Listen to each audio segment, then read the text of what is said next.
जब मनुष्य अपने ही कर्मों के जाल में उलझ जाता है, जब उसे समझ नहीं आता कि जीवन में इतनी परेशानियां क्यों आ रही हैं, तब शास्त्र उसे एक रास्ता दिखाते हैं।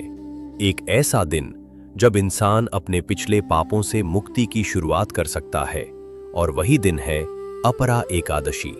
लेकिन क्या आपने कभी सोचा है कि आखिर इस एक दिन में ऐसा क्या है जो वर्षों के पापों को कम कर सकता है?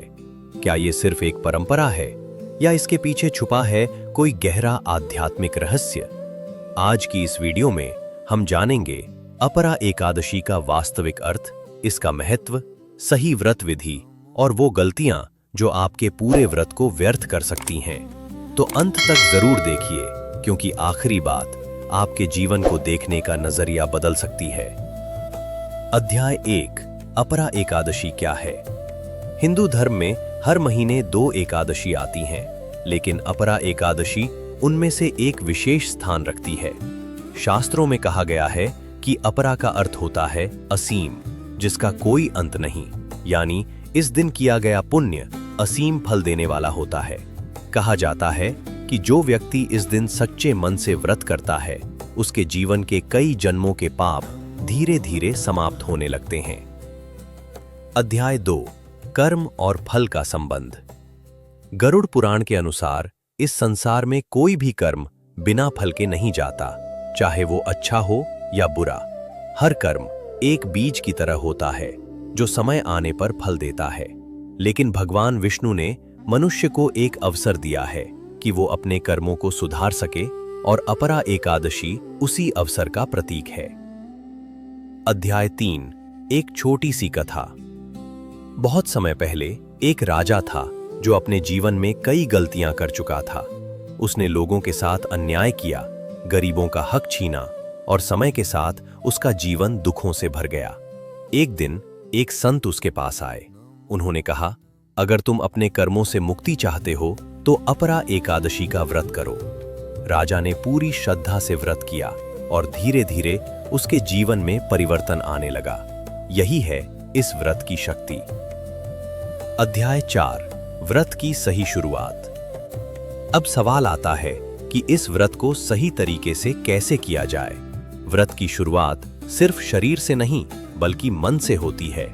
एक दिन पहले आपको अपने विचारों को शांत करना चाहिए, नकारात्मक सोच को छोड़ देना चाहिए, और अगले दिन सुबह ब्रह्म मुहूर्त में उठना चाहिए।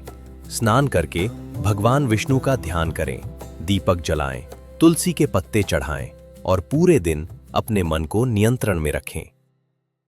अध्याय 5, भोजन के नियम। इस दिन अनाज का सेवन नहीं किया जाता, क्योंकि अनाज भारी होता है और मन को स्थिर नहीं रहने देता।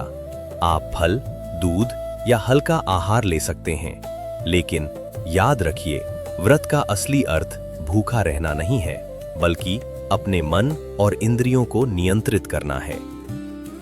अध्याय 6, दिन भर क्या करें? पूरे दिन आपको अपने समय का सही उपयोग करना चाहिए।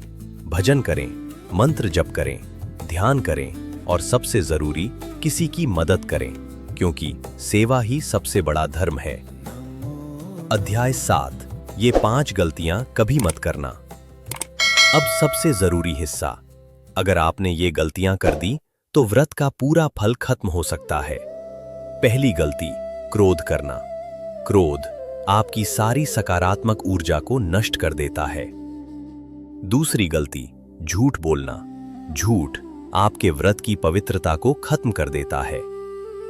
तीसरी गलती, किसी का अपमान करना, विशेष रूप से स्त्रियों और बुजुर्गों का। चौथी गलती, अनाज का सेवन करना। पांचवी गलती, मन में बुरे विचार लाना। अध्याय 8, रात का महत्व। बहुत कम लोग जानते हैं कि एकादशी की रात भी उतनी ही महत्वपूर्ण होती है। इस रात आपको भगवान का ध्यान करना चाहिए, भजन सुनना चाहिए, और अपने मन को शांत रखना चाहिए। अध्याय 9, व्रत के लाभ। अगर आप इस व्रत को सही तरीके से करते हैं तो इसके लाभ अद्भुत होते हैं।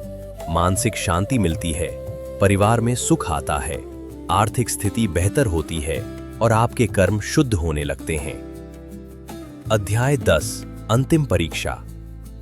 लेकिन याद रखिए, ये व्रत सिर्फ नियमों का पालन नहीं है, यह एक परीक्षा है आपके व्यवहार की, आपके धैर्य की और आपके विश्वास की। अंतिम सत्य, भगवान ये नहीं देखते कि आपने कितना उपवास किया, वो ये देखते हैं कि आपने उस दिन कैसा व्यवहार किया। अगर आपने किसी का दिल दुखाया तो व्रत अधूरा है, अगर आपने किसी की मदद की तो व्रत सफल है।